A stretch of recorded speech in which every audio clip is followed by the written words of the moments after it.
瞻仰你，唯要见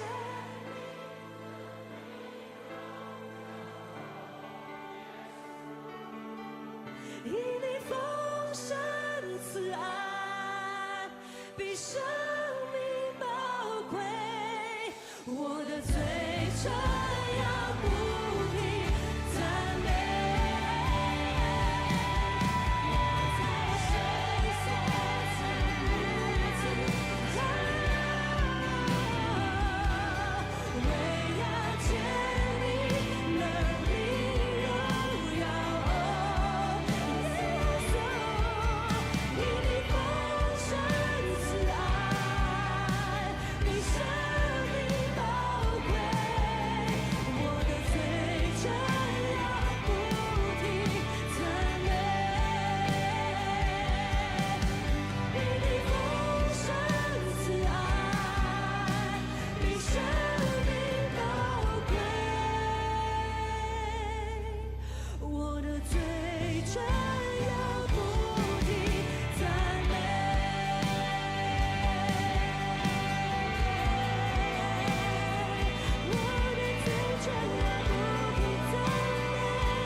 各位弟兄姐妹平安，平安，各位弟兄姐妹平安，平安，新年快乐，新年快乐！我们一起站起来，我们要在新年的第一个主日，我们要来跟现场所有的人都跟他们说，今年很开心遇到你，今天很开心遇到你，今天很开心遇到你。在诗篇63篇3到5节说，你永恒的爱比生命更宝贵，因此我要颂赞你。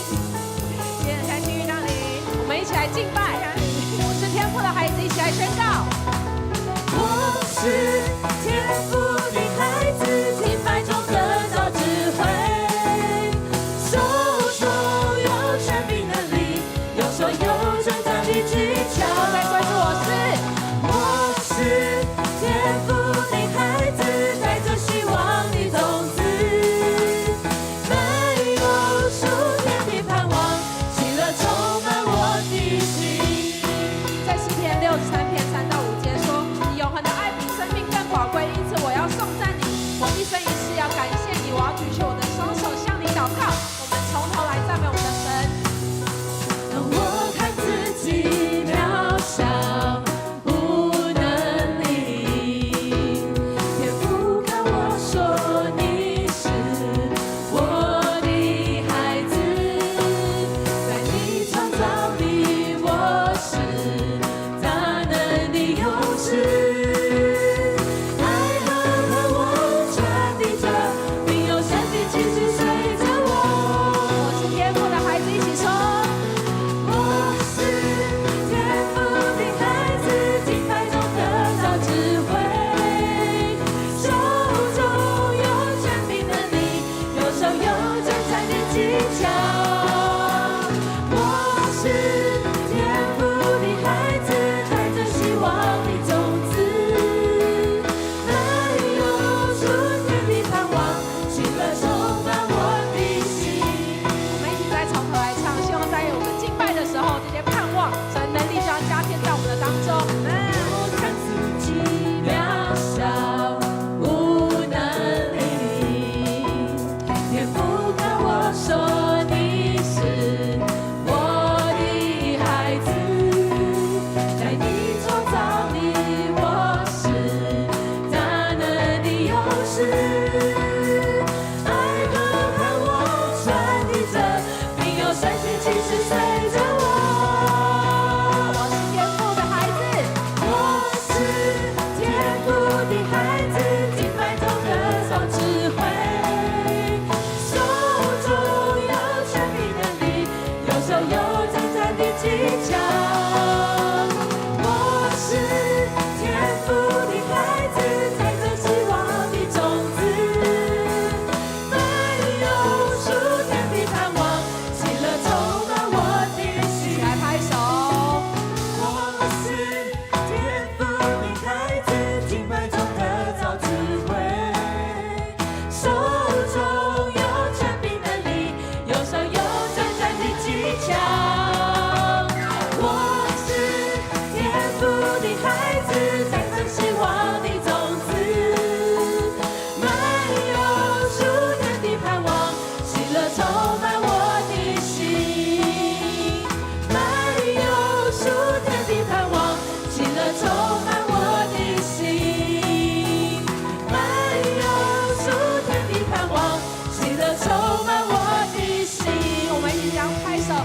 要借我们的敬拜，主耶稣的恩典，主耶稣的喜乐，主耶稣的盼望，就要降临在我们当中，要充满在我们的心里面，要与我们一同来敬拜我们的神。我们要一起来敬拜，我们要一起来祷告。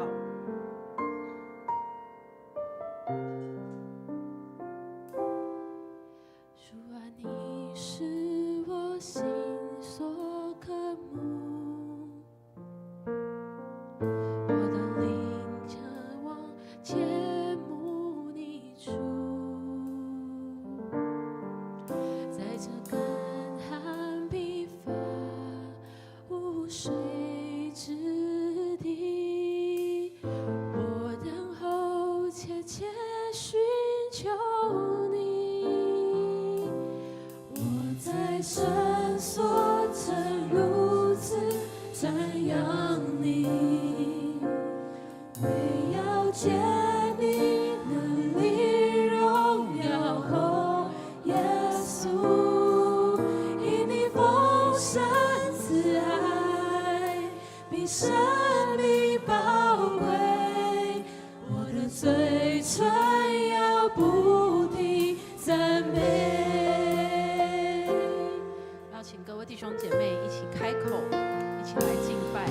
主啊，你是我心所渴慕，我的灵可想切慕你主，在这干旱疲乏无水之地，我等候切切寻求你。我在深锁曾如此瞻仰你，为要见你能力荣耀后耶稣，因你丰盛慈爱比生命宝贵，我的嘴唇要不停赞美。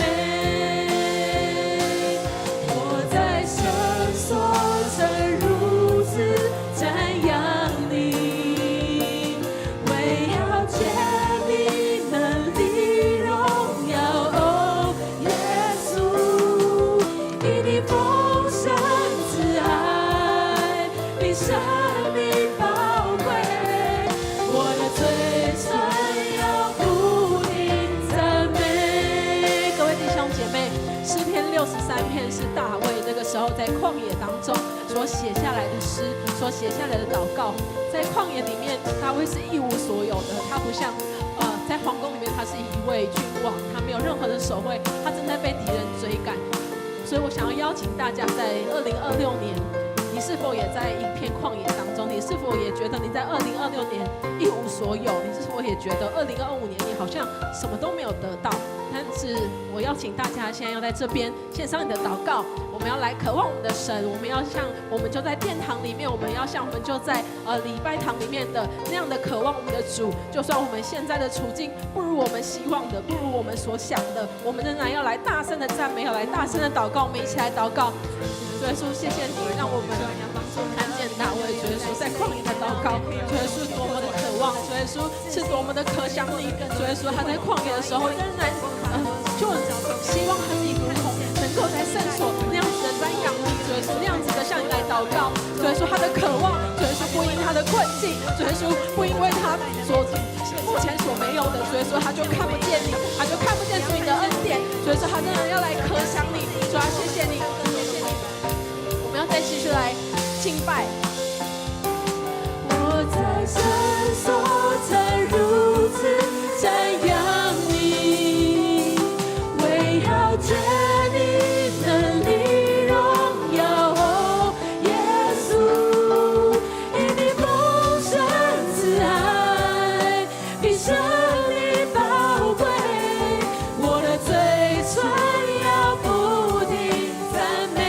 更多的来说，我在圣所，深锁曾如此瞻仰，主耶稣，我们现在就要见到你的荣耀，要见你能力荣耀后耶稣，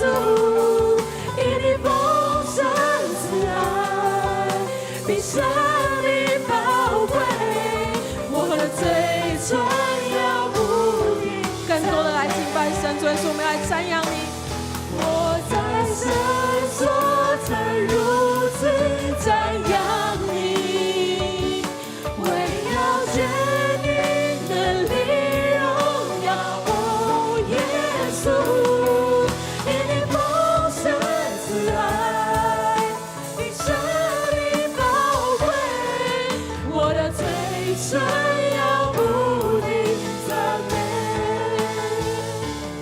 我在深所曾如此瞻仰你，唯要见你能力荣耀后耶稣，因你丰盛慈爱比生命宝贵，我的嘴唇要不停赞美。哈利路亚，主啊，我们来到主你的面前，瞻仰你的容面。愿你的话语此刻就来到我们的心中，愿你的话语不论我们走在何处，都能够成我们的指引。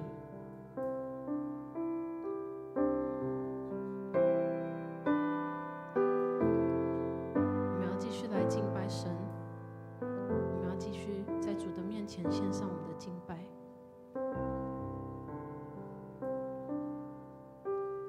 愿你的话成就在我身上，我愿顺服仰望。愿你的话成就在我身上，因你是我的王。我们一起来开口唱。愿你的话成就在我身上，我愿顺服仰望。愿你的话成就在我身上，因你是我的王。愿你的灵照你去降临在这里，至高者的能力覆庇着地。我深相信你的话语满有能力，我愿意降服你，照你的话而行。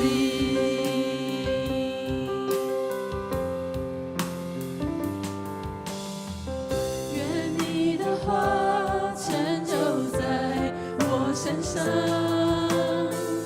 我愿顺服仰望。愿你的话成就在我身上，因你是我的王。愿你的灵照你去降临在这里，至高者的能力覆庇着地。我深相信你的话语满有能力，我愿意降服你，照你的话而行。是我因你话语成为蒙恩的儿女，因你的灵与我同行，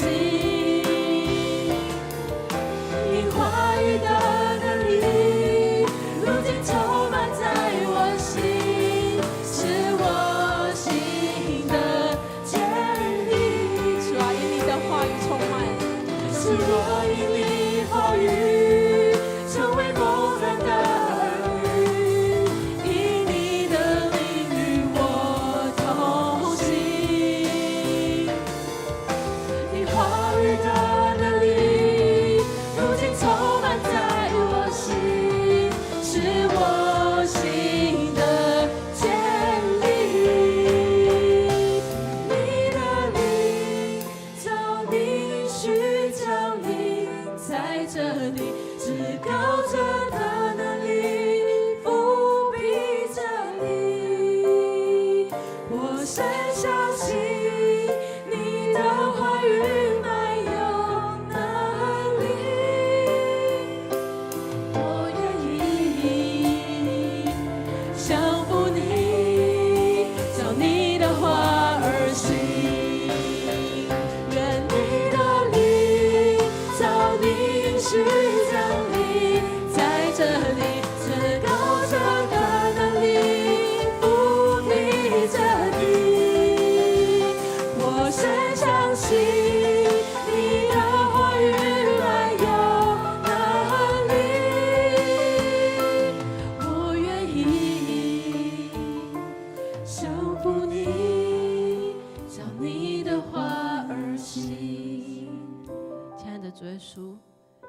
谢你，谢谢你，让我们都能够成为蒙恩的儿女，有福分能够在你的面前聆听主你的话语，使你的话语能够成为我们脚前的灯，路上的光，使我们能够走在主耶稣你为我们预备的道路上面。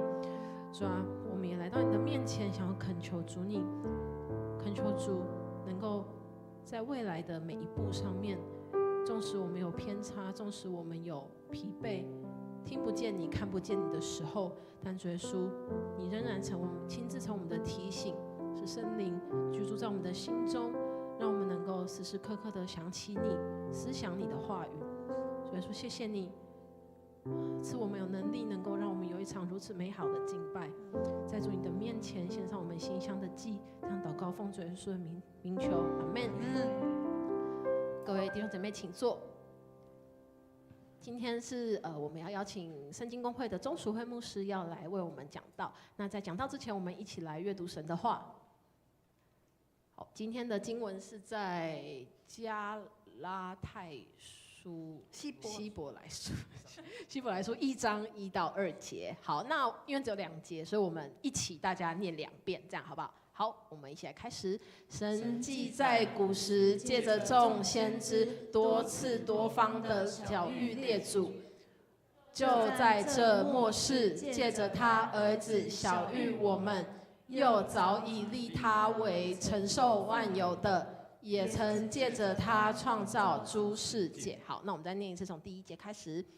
神既在古时借着众先知多次多方的晓谕列祖，就在这末世借着他儿子晓谕我们，又早已立他为承受万有的，也曾借着他创造诸世界。那我们现在就来邀请钟淑慧牧师来为我们分享。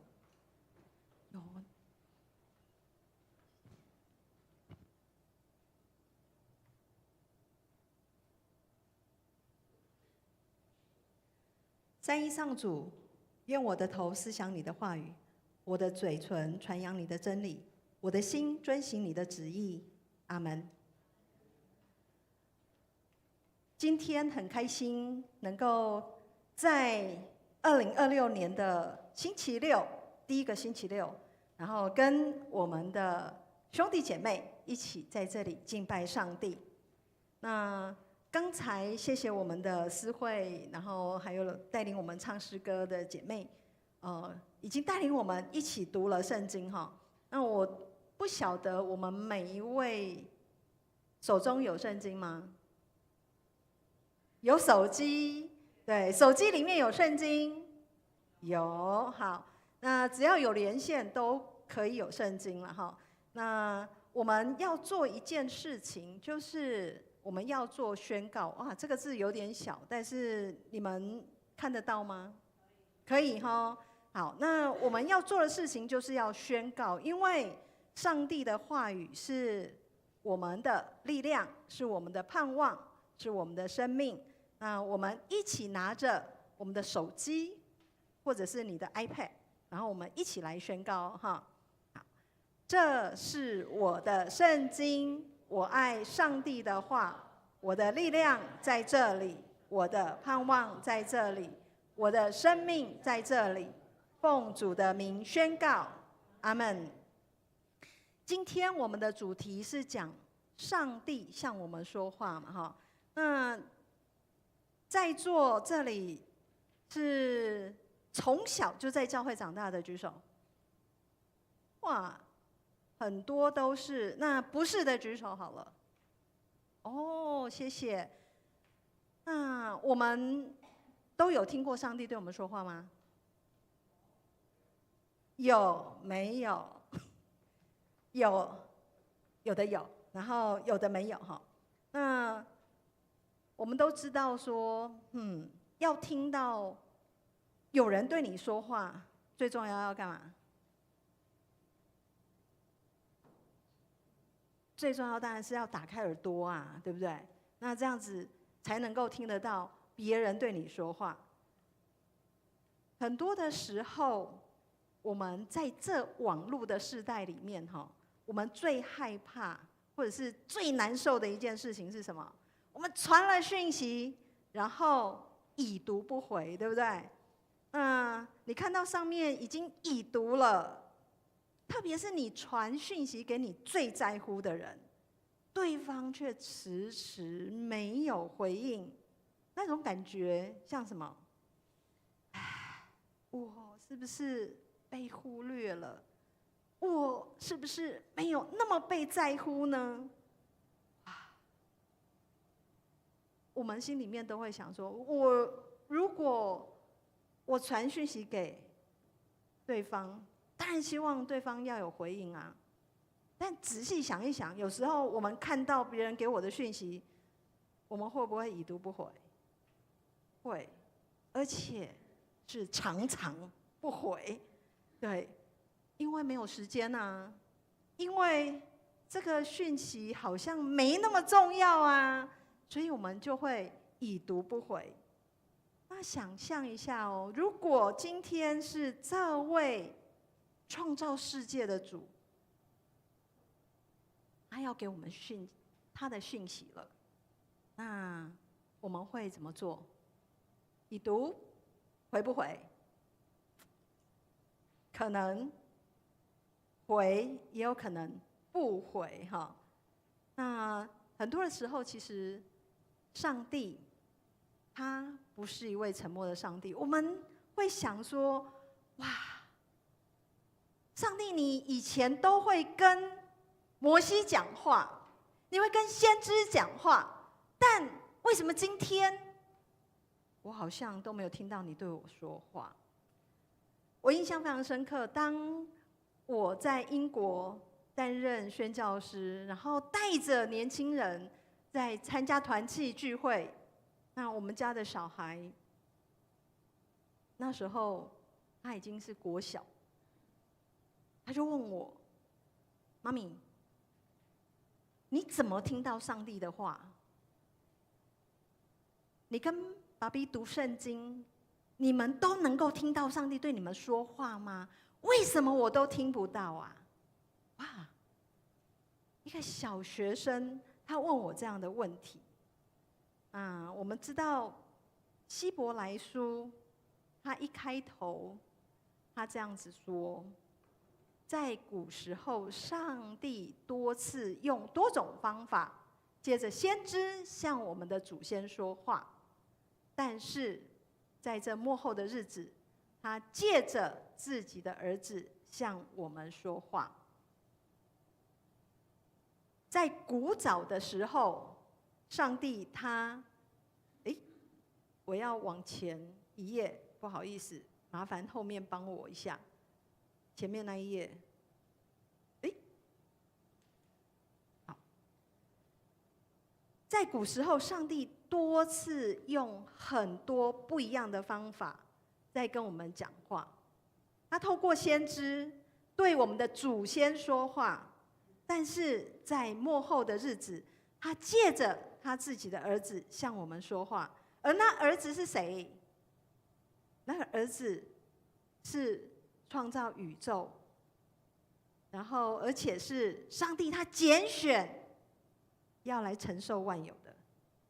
哇！刚才我们的诗会带着我们一起念的，跟这个有没有一样？有一点点的不一样哈。我念一次给大家听。它叫神既在古时借着众先知多次多方的晓谕列祖，就在这末世借着他儿子晓谕我们。为什么这里会不一样？我们这个版本有没有比较清楚啊？在古时候，上帝多次用多种方法，多次多方，意思就是很多次用各种不同的方法。在我们的投影片上面的是比较清楚的，让我们知道哦，上帝他用各式各样的方法，透过先知，然后上帝向他的百姓说话，就是以色列的祖先说话。但是在末后的日子，现在算不算末后的日子？现在算。现在算末后的日子，上帝他要对我们说话，他是透过他的儿子耶稣基督在对我们说话。才不久前，今天3号嘛，哈，那8号是12月25号，8天前12月25号，我们有放假，可能在之前我们已经庆祝了耶稣基督的降生，因为我们相信耶稣他是上帝赏赐给他所创造的人，为了要成为赎罪祭而降生在这个世界上。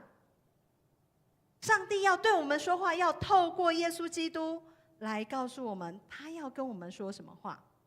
那我们如果从经文里面我们可以看得到，在古时候跟在现在，上帝对祖先以色列人的祖先说话，但是在这末世，上帝他对我们说话。以前他是透过先知，但是现在他透过耶稣对我们说话。我们有听到耶稣对我们说什么话了吗？当我的儿子问妈咪，你都可以听到上帝对你说话，为什么我听不到？我们担心了好久，我们想说，哇，要带孩子们来亲近上帝，来听到上帝的声音，到底该怎么带领他们？其实从他们还在肚子里面，我们就开始听圣经故事，然后就开始读圣经给他们听。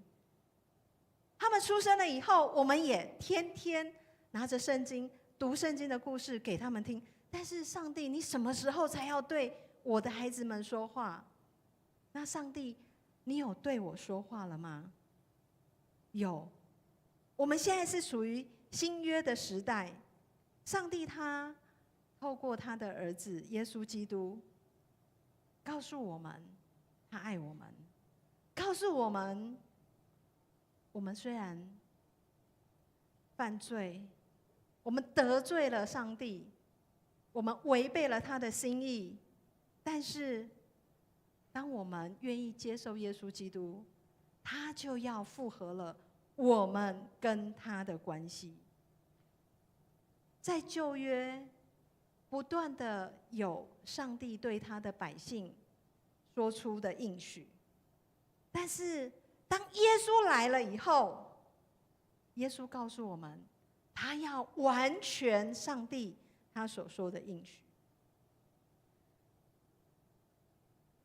有的人会问说，我如果没有见过耶稣，我怎么听到他说话？我又不是像耶稣他的12个门徒一样。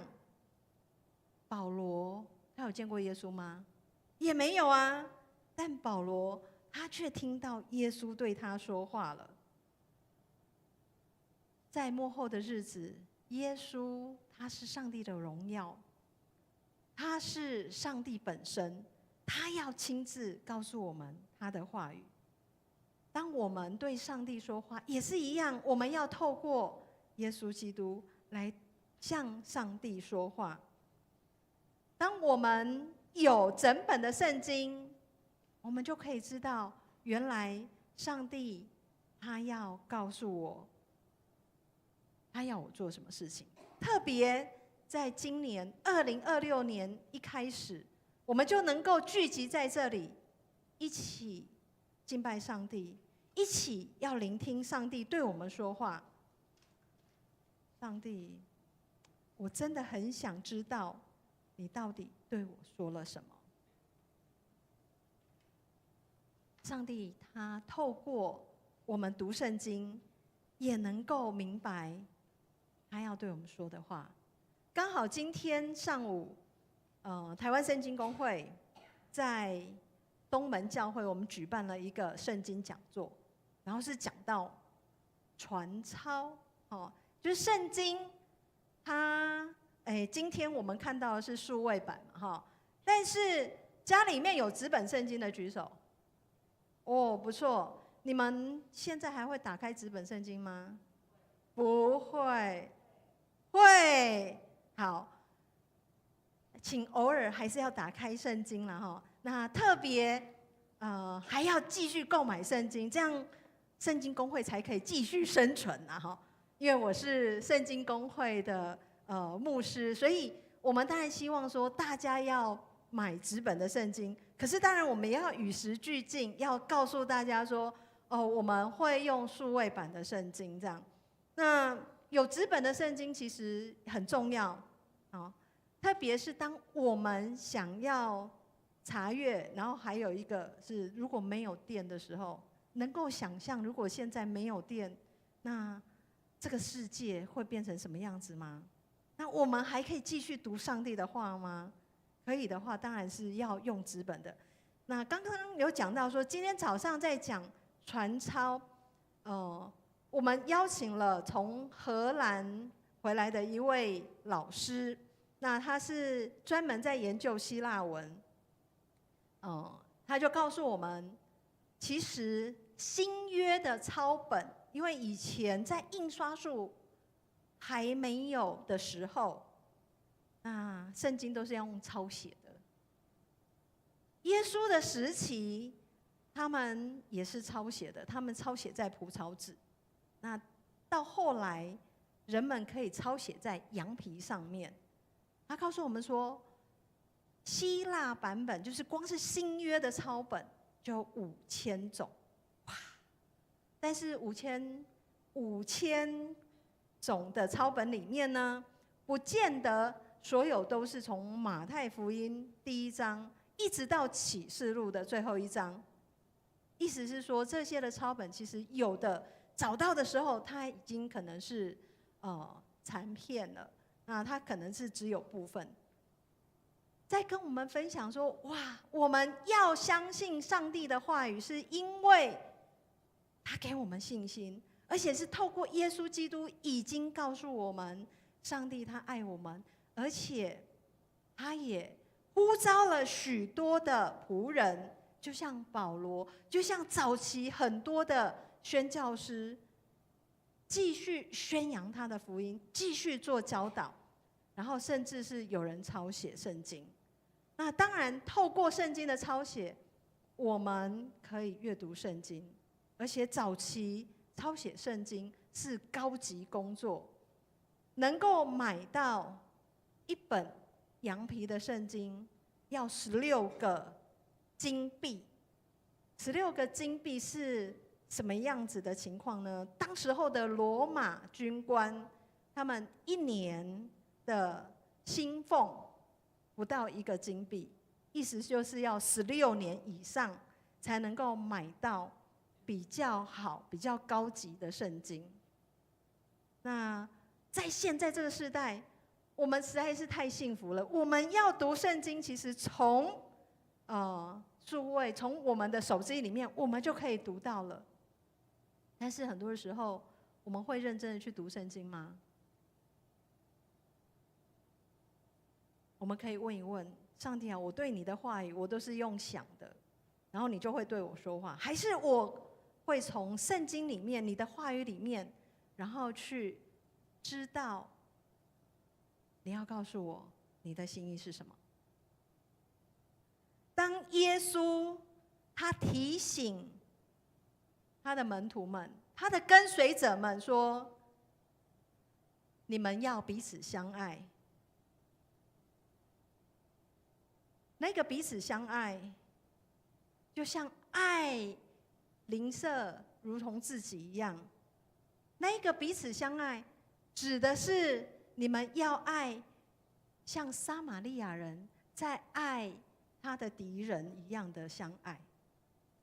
而这些对于我们现在容易吗？很容易啊，因为我们现在都在教会里面。我们现在都在团契里面，我们现在都在青年崇拜里面，我们能不能彼此相爱？一定可以呀，还是不行？还是会有疑问？有可能会有疑问，因为上帝啊，我的时间不太多，因为我现在专心在我的工作，我专心在我的课业，所以上帝啊，我可能没有办法像耶稣一样，牺牲自己的生命，牺牲自己所有的然后去爱别人，特别是那不可爱的，甚至是跟我是敌对的。那我们还继续在教会吗？当然要啊，因为教会是上帝的家，耶稣基督是我们的长兄，他已经做了最好的典范，让我们知道说我们可以彼此相爱。最重要是顺服上帝你的心意，就像当耶稣他在客西马尼园的祷告，他已经知道他被出卖了，他的心在淌血，他在那里的祷告，他觉得我被出卖，然后我被像犯人一样要钉在十字架上，要被鞭打。上帝啊，被出卖那种感觉超级不好的。但是他的祷告，他对上帝说：“父啊，照着你的意思，不是按照我的意思。”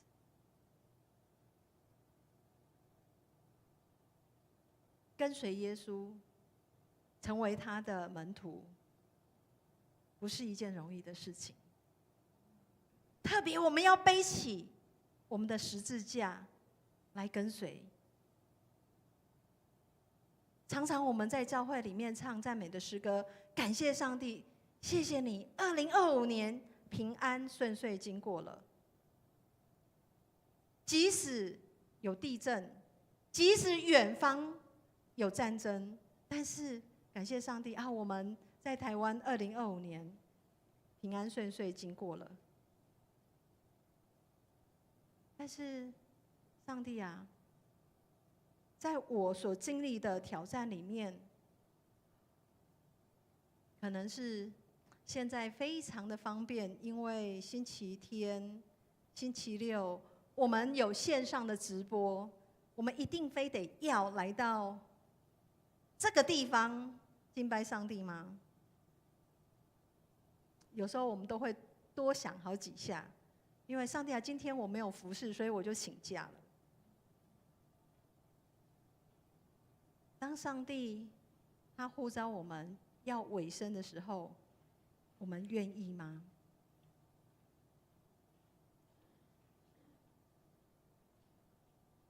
当我被呼召去到英国担任宣教师，那已经是2006年的事情。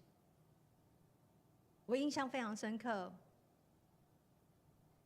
我们祷告上帝说：“主啊，如果是你要差派我们，请你装备我们、预备我们、安排我们。”当时候的我们家有师长，有2个小孩，一个5岁大，一个刚出生。师长他还在他的博班当中奋斗，很希望赶快毕业，也读很久了。但是当跟指导教授提到说：“哎，我们有在规划，我们希望能够去到英国，因为淑慧要当宣教师。”这个指导教授他在美国念书的时候受洗成为基督徒。他跟师长说：“你再不多久，你的博士就可以毕业啦。你呢，土博士要去到英国找工作哎呀，非常的困难。最好就是你要好好的在台湾毕业找工作。那2个孩子呢，就送托儿所。淑慧要去宣教呢，就让他自己去。”哇，这听起来其实是蛮有道理的，因为土博士如果去到国外要找工作，真的非常不容易。但是我们一起祷告，我们跟上帝讲说，我们是一家人。如果你差派淑慧，你就是要带领我们全家要一起服侍你。但是没有那么容易，因为大学博班的规定就是一定要有论文刊登在期刊，所以师长非常的艰苦。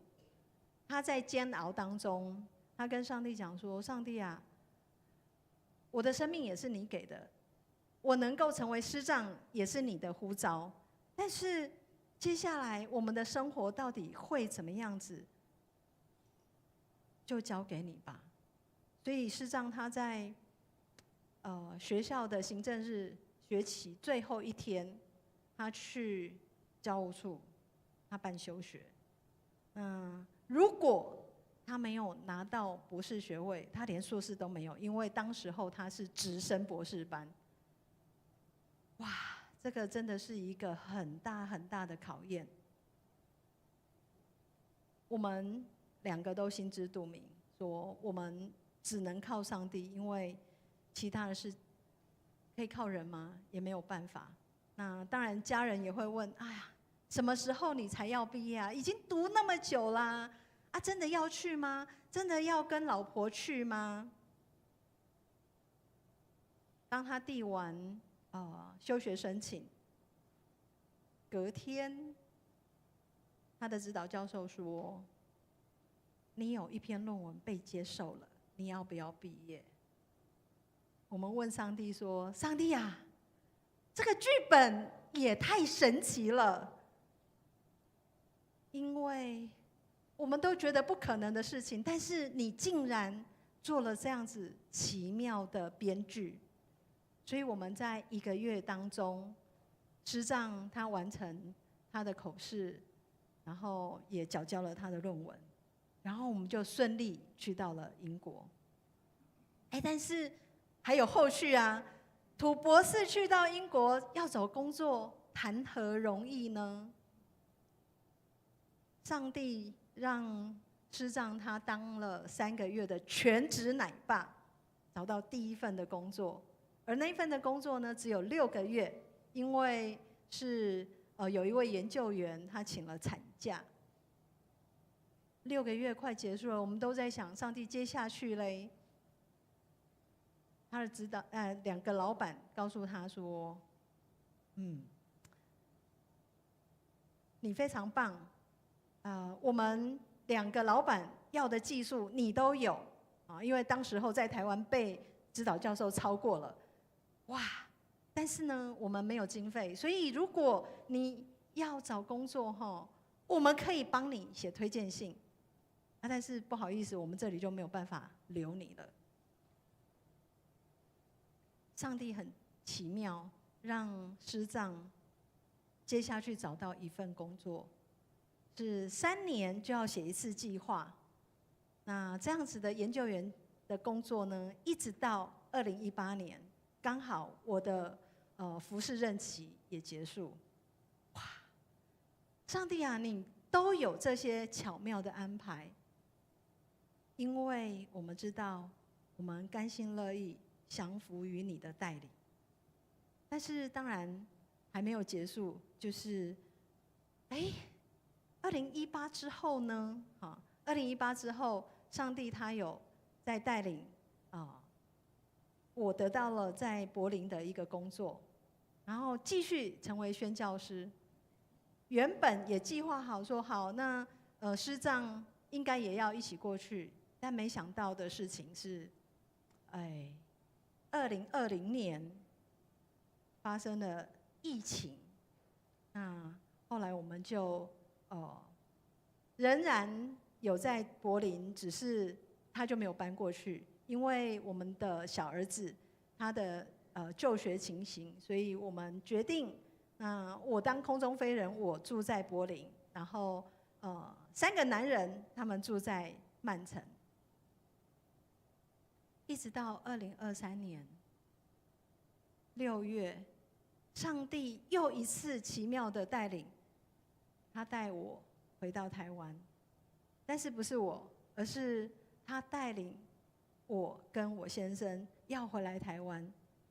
而在那个时候，师长他已经得到了一个永久职缺，好，在英国得到永久职的工作是令人羡慕的，连我们家小儿子都问说：“爸爸，这是你梦寐以求的好工作，你又喜欢，你都说你去上班就好像你去游乐园一样，哎，那你真的要放弃吗？”2023年，当上帝呼召我们要回到台湾参与在台湾圣经公会的服事，我们一起祷告，我们问上帝：上帝，如果是你要带我们回来，请你自己来安排。我2023年9月开始在台湾圣经公会服事，而师长他在2024年的8月辞掉了工作，回到台湾。上帝他怎么继续安排呢？在他回到台湾的隔天，上帝让他去面试一间在公司的门口写上“荣神益人”的生技公司，然后去面试完之后，然后就得到了工作了。哇！上帝，你又把我们从欧洲带回到台湾，然后你要我们继续在台湾服侍你，因为我们相信的是你带领我们，而你用你的话语牵引我们，让我们甘心乐意继续来服侍你。在新的一年里面，我们是不是一起来回应上帝？我们跟上帝讲说：上帝啊，如果你给我讯息，让我已读，我也要回。我们愿意回应上帝你对我说的话，透过圣经，透过牧师的讲道，透过我们在灵修当中祷告你对我们的启示，甚至透过我们兄弟姐妹彼此的勉励。上帝，你也帮助我们在新的一年，我们愿意学习谦卑顺服，就像耶稣，他虽然是上帝的宝贝儿子，但是他仍然选择顺服，走了那艰苦的道路，背起了他的十字架，钉在十字架上，牺牲了他的生命，流出了他的宝血，复合了我们跟上帝的关系。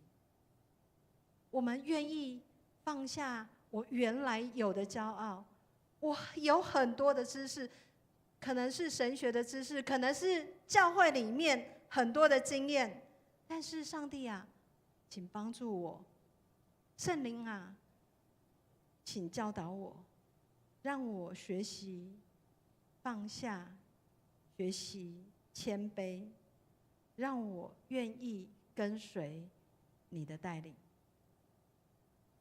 当然，我们也要继续的去爱上帝，还有爱人。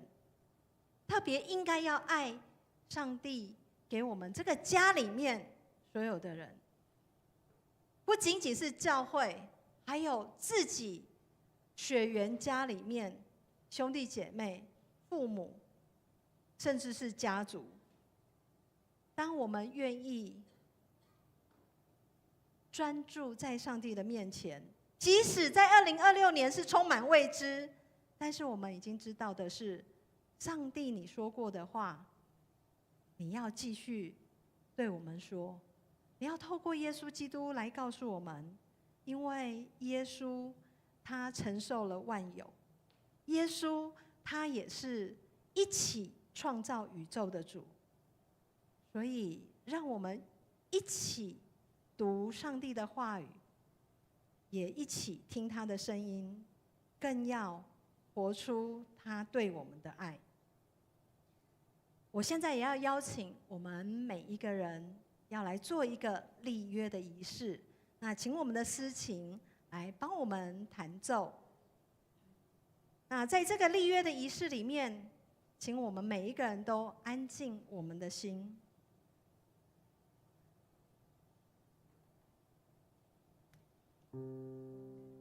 我们愿上帝，你的话语是成就，不只在耶稣的身上，也在我们每一个人的身上，因为我们愿意顺服仰望，因为你是我们的主。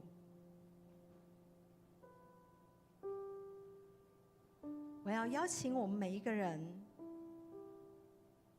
回顾过去的一年，将那些曾经阻碍我们跟上帝有合一关系的乌云，可能是忙碌，可能是骄傲，可能是缺乏耐心，可能有不诚实，让我们放下，让我们交托给我们的上帝。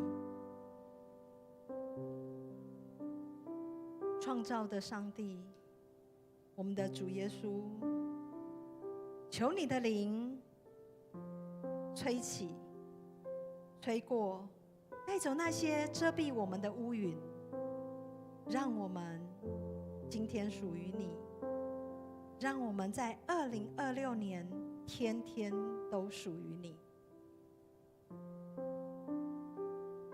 当我们要立约，不仅仅是我自己个人，更是我们一个群体，我们的家庭、我们的团契、我们的教会，要一起与上帝来立约，不只是为我自己。上帝，我要为你而活。信实的上帝，谢谢你赐下耶稣成为挽回祭，我们愿意承诺要为你而活，不是单单为我自己。我们恳求你赐下坚毅的灵，让我们持守，天天跟你有那亲密的关系，透过祷告、读经、参与服事、关怀弱势，因为我们不再只是为了自己，我们要为那所有属于你的人。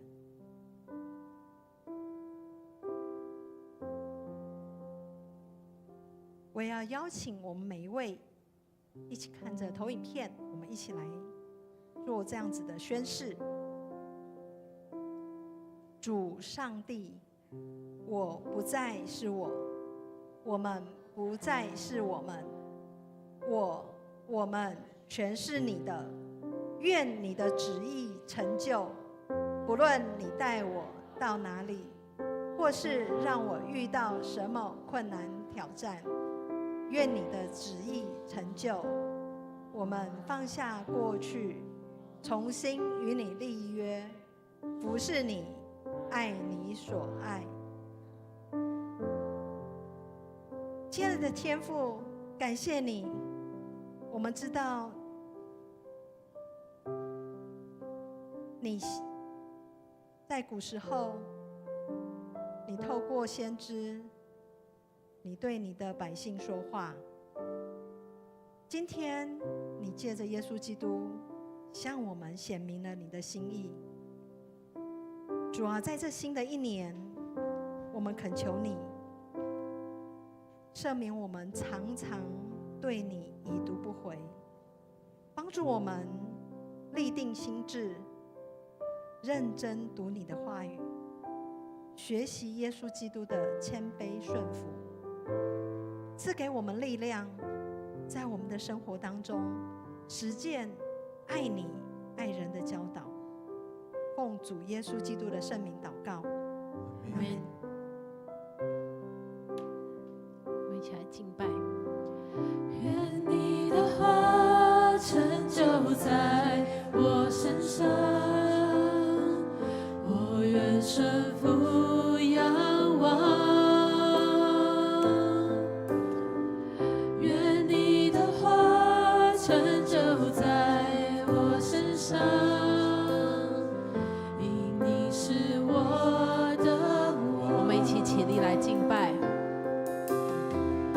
愿你的话成就在我身上，我愿顺服仰望。愿你的话成就在我身上，因你是我的王。愿你的灵照你需降临在这里，至高者的能力覆庇着地。我深相信你的话语满有能力，我愿意降服你，照你的话而行。愿你的灵照明去降临在这里，至高者的能力覆庇着地。我深相信你的话语满有能力，我愿意降服你，照你的话而行。是我以你话语成为蒙恩的儿女，因你恩与我同行。你话语的能力，如今充满在我心，是我心的坚立。是我以你话语成为蒙恩的儿女，因你的灵与我同行。你话语的能力，如今充满在我心，是我心的坚立。愿你的灵照你去降临在这里，至高者的能力覆庇着地。我深相信你的话语满有能力，我愿意降服你，照你的话而行。愿你的灵，愿你的灵照你去降临在这里，至高者的能力覆庇着地。我深相信你的话语满有能力，我愿意降服你，照你的话而行。这时候我们要来奉献，奉献是基督徒感恩的表现，是一种感动。我们要来回应神的恩典，也是我们要来行动，为主的圣工所用来奉献我们的金钱。我们一起来奉献。献上我生命，为你所用，请坐。我所有一切，为你所赐。而我有什么不能够给你？生命是你的，恩赐是你给的。献上我生命，为你所用，请起立。我能有什么不能给你？赏赐在于你，收取在于你，用我为你的尊贵器皿，一生为你成为祝福。感谢主，让我们在这里可以一起聚会，一起见证你，让大家在聚会中能更多的遇见你。现在我们献上我们的时间、金钱、才能，为主事工所用，求主悦纳。这样祷告，奉靠主耶稣基督圣名求，阿们。我们持续站立，我们要一起用敬拜来回应，然后我们要用敬拜成为我们的力量，然后我们要回到我们的生活当中，继续去荣耀主的名。我们一起来敬拜。让我看自己渺小无能力，天父看我说你是我的孩子，在你创造里我是大能的勇士，爱和盼望传递着，并用神迹奇事随着我，一起来宣告说我是天父的孩子，敬拜中得着智慧，手中有权柄能力，右手有征战的技巧。我是天父的孩子，带着希望的种子，满有属天的盼望，喜乐充满我的心。让我们跟左右边的人说，我们都是神的儿女，我们都是神的儿女，都是神的儿女。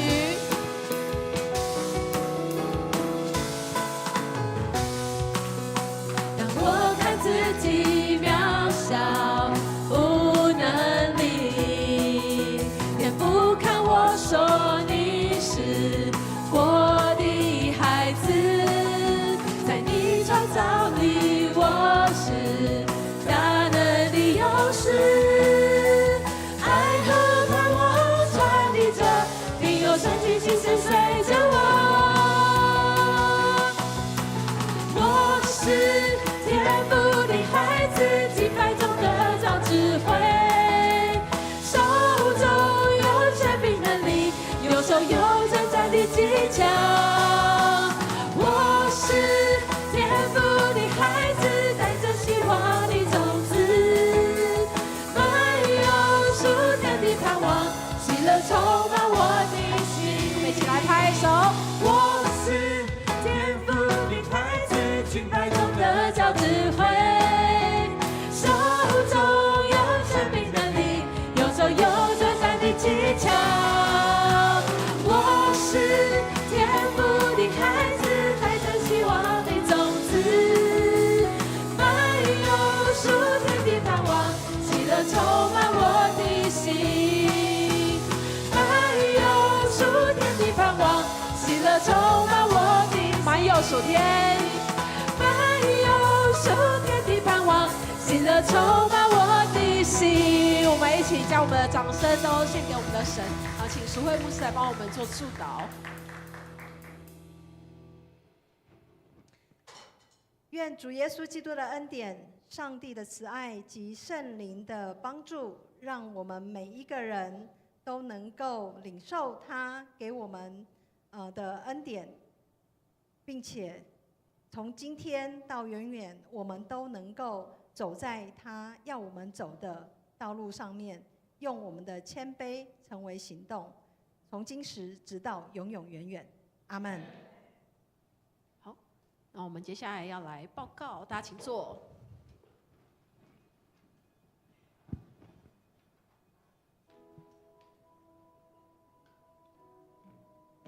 大家平安，我是允琪。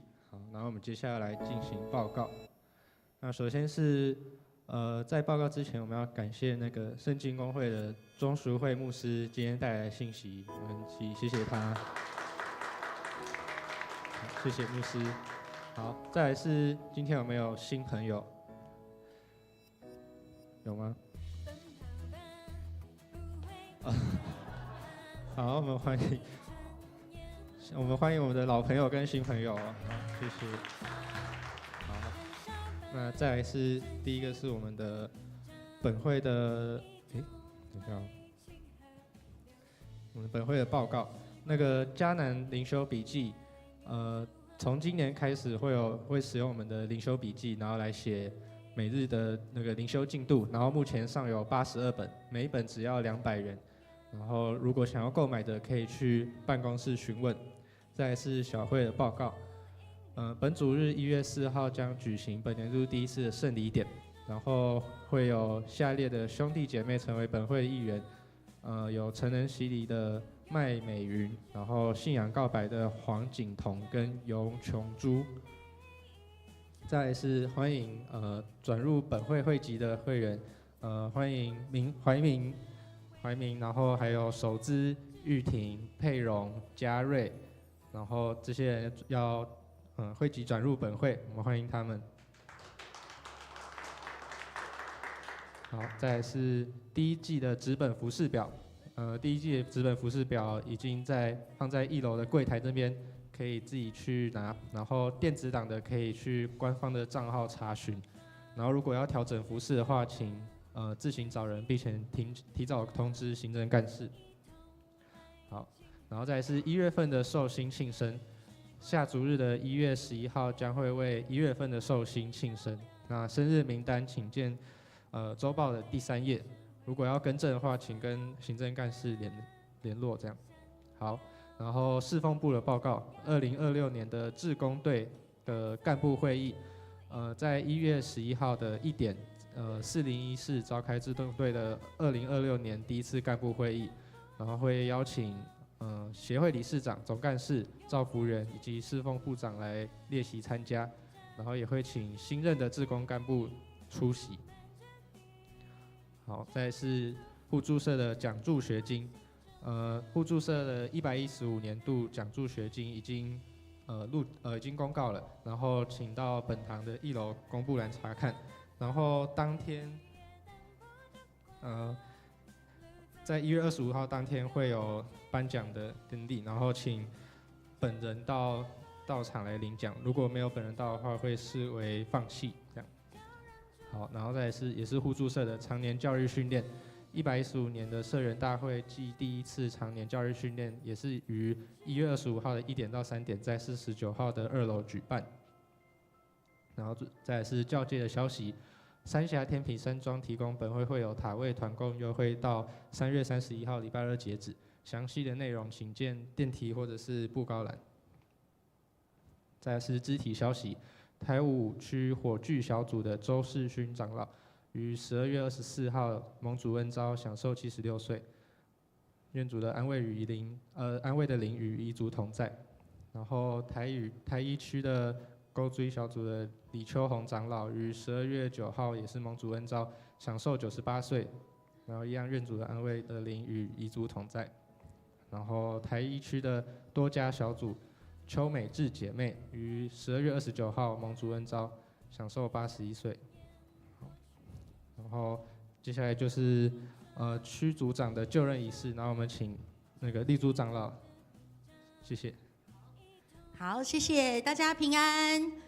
嘿，来看到我们周报第4页哈，我们会有这个明年区组长的同工。那因为这个庐山长老跟牧师还在开小会，所以我先代替他们来介绍哈。我们明年呢，我念到的，请你起立好不好哈？我们有2个区哦，明年的区叫做学青区，我们请我们的区长吴敏元，请起立，欢呼，好出列。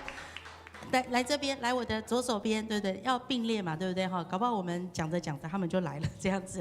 那我们的小组长有4位哦，今天应该都有在场哈。蓝恩典、林子轩、林心怡，还有刚刚报告的陈允琪。那我们这有3位来吗？那要不要好，原地跑步，跑起来。哎，没有跑，好，在这边跟我们站同一边。这个是我们学青的哈，有4位小组长，然后1位区长。那接下来呢，等一下那个区长可以想一下这个2026宣言这样子好不好？好，那我们介绍一下社青区的区长，是我们永远最年轻的张木轩区长，欢迎，永远漂亮。永远漂亮就不用讲，永远年轻是需要宣告一下这样子哈，这个不容易，可以横行在周6礼拜这么久，这个不容易。好，那我们今年有2位小组长，是我们的詹怡芳还有周成汉，我们掌声欢迎他们。这是明年我们的社青区的区长，那我们请2位区长来分别来发表一下好不好？2026的。动帅不。那个就是希望学青可以越来越多人，然后这边也看到越来越多学生，好不好？好。好。希望那个社青小组是我们的歪力小组呢，我们可以接触越来越多的社青，而且把那些就是身上社青没有来到小组的人，可以把它找回来。希望我们可以找回那些失散的羊群。阿妹，阿妹，好，这个是我们的，可以帮我们拍一张合照吗？然后明年的我们的牧区长老呢是我们的陈如山长老哈，那我是副的，我是丽珠长老。好，我们靠近一点来合照一张。这吗？这样比较好吗？哦，这样子好。靠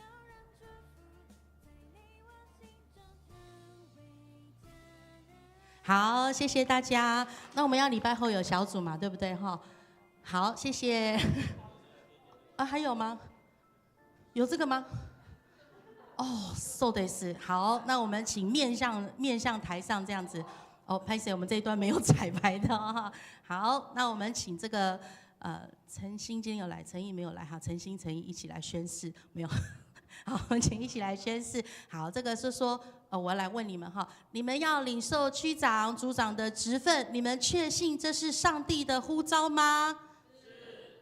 可以再大声一点哦。啊，牧师来了，牧师第二题换你问好不好？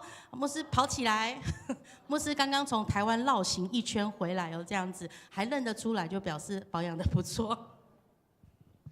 好，刚才有听到你们的事。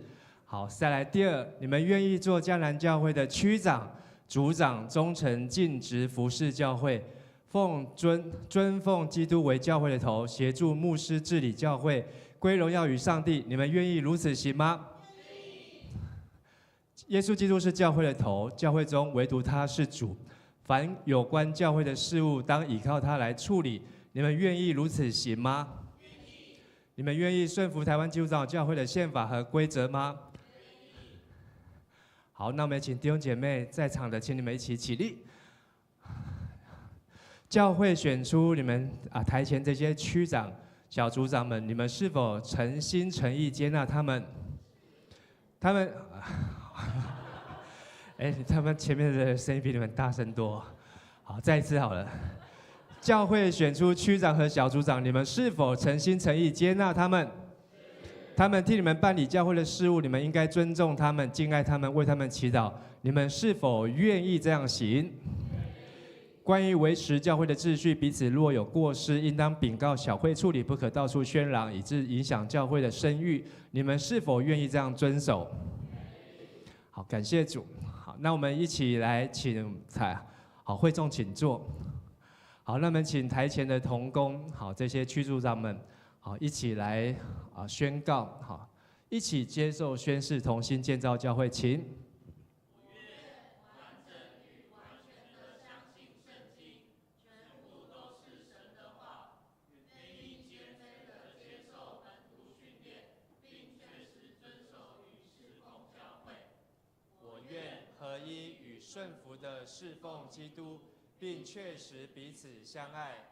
愿意谦卑地配搭其他牧者同工，同心向着标杆直跑。我愿刚强与委身地建立教会，成就基督的精兵。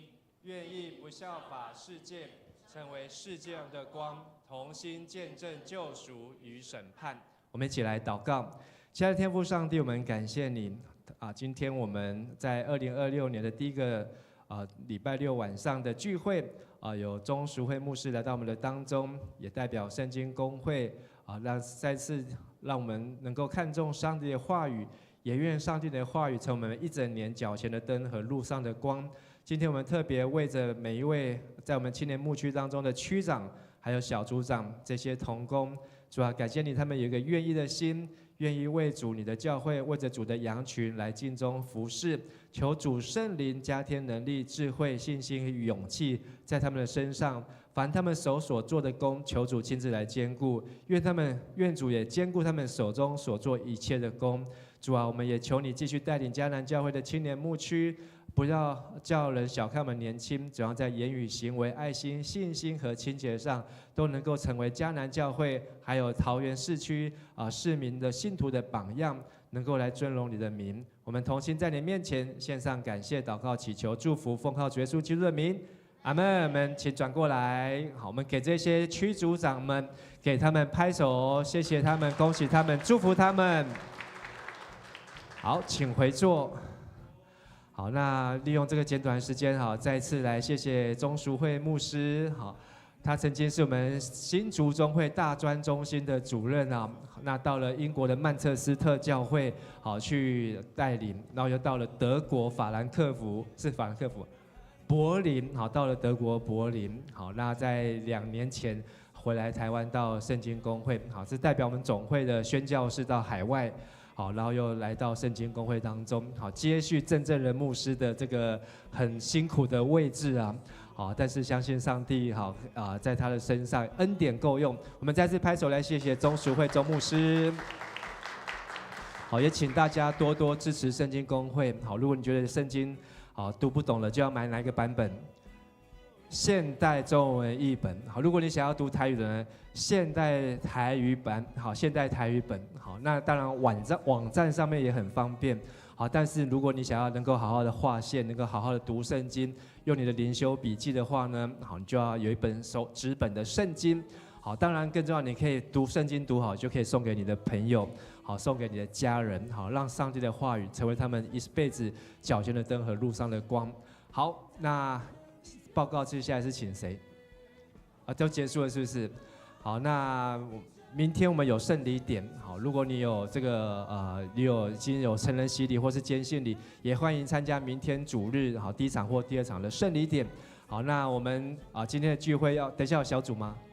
有小组好，那我们要小组以前呢，我们去找前后左右的5个弟兄姐妹好，跟他祝福说新年快乐，很高兴跟你一起敬拜神。